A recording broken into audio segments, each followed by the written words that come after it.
সংবাদ প্রতিধ্বনি খবরটা ব্রেক করে দুটি ব্লকের দুটি গ্রামকে বাল্যবিবাহ মুক্ত গ্রাম হিসেবে ঘোষণা করবে আজ।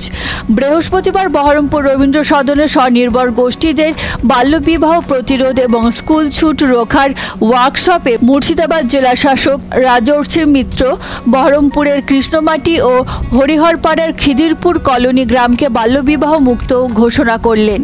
জেলা শাসক বহরমপুর ও হরিহরপাড়া ব্লক দুটিকে বাল্যবিবাহ মুক্ত ঘোষণা করার 31শে ডিসেম্বরের সময়সীমা নির্ধারণ করেন 4 জুন। 1 মাস 1 সপ্তাহের মধ্যেই দুটি গ্রাম এই তকমা পাওয়া যথেষ্টই আশার আলো যোগাচ্ছে যে এলাকাগুলিতে সমস্ত সংশ্লিষ্ট সরকারি দফতরকে নিয়ে স্বেচ্ছাসেবী সংস্থা সিনি সক্রিয়। এদিন প্রায় 250 স্বনির্ভর গোষ্ঠীর মহিলা উপস্থিত ছিলেন। এদিন 3টি তথ্যচিত্র দেখিয়ে বার্তা দেওয়া হয় মহিলারাই পারেন সমাজের পরিবর্তন আনতে। কি পড়ছিস রে? ওহ, কেন ওকে বিরক্ত করছিস? পড়তে দে না মন দিয়ে। আর তুমি তাড়াতাড়ি এসে সবজিগুলো কেটে দাও। বাবা, এইটুকু খেয়ে নে। এই বয়সে বিয়ে হওয়াটা বিয়ার নেই। মেয়ের 18 বছর বা ছেলের 21 বছর বয়সের আগে বিয়ে হলে তাকে বাল্যবিবাহ বলে। ঘটনাচক্রে হরিদাস মাটি ও খিদিরপুর পঞ্চায়েতের প্রধান চন্দনা মণ্ডল ও আমিনা বিবি দুজনেই মহিলা।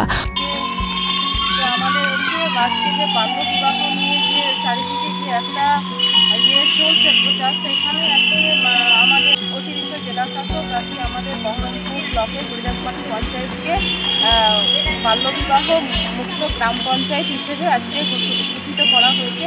আজকে যে আমাকে জেলা পরিষদ থেকে সম্বর্ধনা দেওয়া হলো বাল্যবিবাহ নিয়ে, তার জন্য স্যারদেরকে অনেক অসংখ্য ধন্যবাদ। আমি চাইব কারো যেন অল্প বয়সে বিয়ে না হয়। অনুষ্ঠানে 3টি স্বেচ্ছাসেবী সংস্থা সিনি, বাপু এবং সুপ্রভা পঞ্চশীলা মহিলা উদ্যোগ সমিতির পাশাপাশি কন্যাশ্রী যোদ্ধা হাতিনগরের নূপুর বিশ্বাস, মনিজা খাতুন, কন্যাশ্রী ফ্যাসিলিটেটর জুলেখা বেগম, মহিলা থানার ওসি ময়ূরী ঘোষ, সিনির চেতনা ক্লাব সদস্যা সুপর্ণা মণ্ডলকে সংবর্ধনা দেয় প্রশাসন। প্রশাসন চাইছে স্বনির্ভর গোষ্ঠীগুলিও সচেতনতা বাড়াতে সক্রিয় হোক, কারণ সমাজ স্বনির্ভরদের কথারই গুরুত্ব দেয় এবং আমরা প্রশাসনের মতোই আশাবাদী স্বনির্ভর গোষ্ঠীগুলি মুর্শিদাবাদে বাল্যবিবাহ রুখে সামাজিক মাপকাঠির উন্নয়নে গুরুত্বপূর্ণ ভূমিকা পালন করবে। এদিন ডিএম ছাড়াও ADM Chirantan Pramanik, PDDR DC Sukanta Saha, CWC chairperson Soma Bhowmik থেকে ডিএসডব্লিউও নীলাঞ্জন বিশ্বাস সহ জেজেবি সদস্যরা উপস্থিত ছিলেন।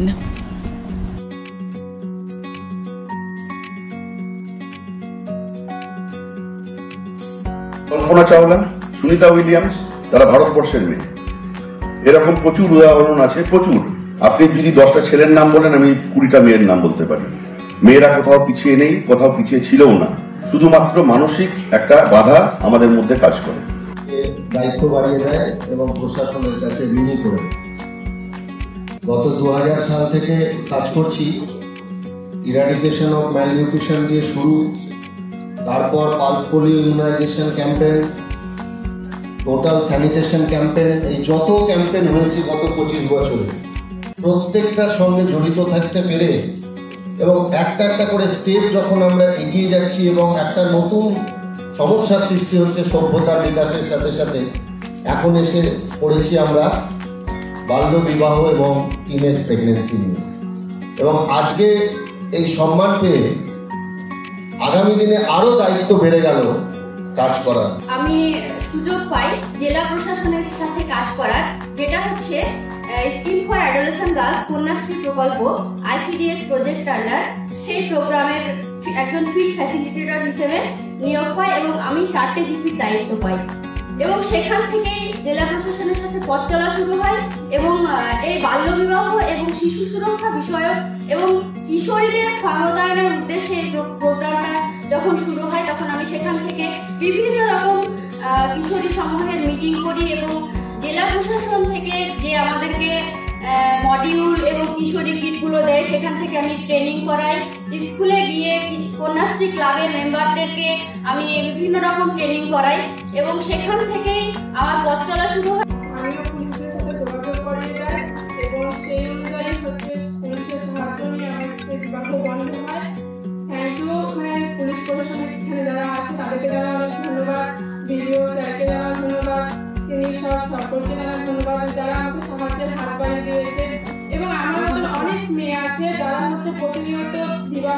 সম্মুখীন হচ্ছে বাল্যবিবাহে, তাদেরকে আমি রক্ষা করার সবসময় চেষ্টা করি। আমার পাড়াতে কিশোরীদেরকে আমি বোঝাই যে বাল্যবিবাহের মানে। আমাদের এখানে আমাদের প্রথম যেটা দরকার ছিল সমীক্ষাটা আমরা আবারও একটা শুরু করেছিলাম এই কারণে দেখার জন্য যে আমরা যে কাজটা অতীতে করেছিলাম তারপরে প্রায় 2 বছর পরে এই মুহূর্তে কী পজিশন রয়েছে। তো এই সমীক্ষা করতে আমরা 2টো ব্লককে বেছেছিলাম। এই দুটো ব্লককে বাছার পরেই আমরা যখন পরিসংখ্যান আমাদের হাতে এলো এবং আমরা তখন আরও সচেতনতা বা সাবধানতা অবলম্বন করার জন্য আমরা এই প্রক্রিয়াটাকে চালু রাখলাম, যাতে কোনো অবস্থাতেই একটি কেসও আমাদের নজরের বাইরে না যায়। কারণ এখানে স্বাস্থ্য দপ্তর যুক্ত আছে, স্বাস্থ্য দপ্তরের পরিসংখ্যান আমাদের কাছে আসে, আমাদের প্রশাসনিক যে সমস্ত সমাজ কল্যাণ দপ্তরের পরিসংখ্যান আসে, সিডব্লিউসি যে পরিসংখ্যান সেটা আমাদের কাছে আসে। সবটা মিলিয়ে আমরা মনে হয়েছে আমাদের যে আরও সচেতনতা এই মুহূর্তে প্রয়োজন। সেই জন্য আমরা 2টি ব্লক থেকে দেখছি এবং একটা নির্দিষ্ট সময়ের মধ্যে যেন একদম পুরো ব্লককে বাল্যবিবাহ মুক্ত ব্লক ঘোষণা করা যায় তার দিকে আমরা এগোচ্ছি।